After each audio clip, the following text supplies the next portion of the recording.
Autre chose, vous savez qu'il y a une dame, il y a un seul vaccin qui est obligatoire en Belgique, c'est celui de la polio, euh, ce qui n'est pas le cas chez nous, puisqu'il y en a 6 ou 7 qui sont obligatoires.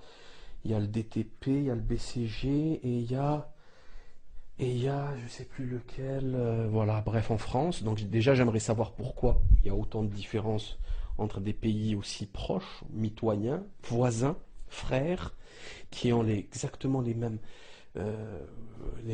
typologies ethniques. Et donc voilà, donc déjà ça. En fait, il y a une dame qui a refusé de vacciner sa petite. Ils l'ont traînée au tribunal. Elle a tout simplement demandé au laboratoire et aux autorités de lui prouver qu'il n'y avait aucun risque de vacciner son enfant.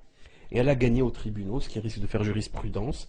C'est une victoire extrêmement importante et qui prouve, dans ce contexte du Mediator et de Servier, de ces voyous de Big Pharma, qui tuent des gens et après qui payent leurs fautes en achetant les vies de ces gens avec des dédommagements, ce qui est quand même gravissime. Dans ce contexte de Big Pharma complètement délétère, cette victoire est très très très importante.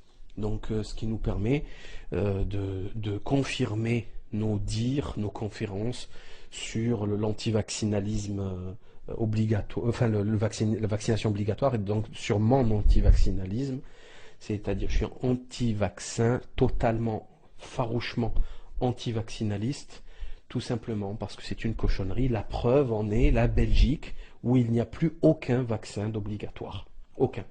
Et la dame, vous savez pourquoi elle a gagné? Parce qu'elle attendait toujours les preuves des labos, des autorités concernant l'innocuité du vaccin qu'on allait faire à son petit en pleine santé.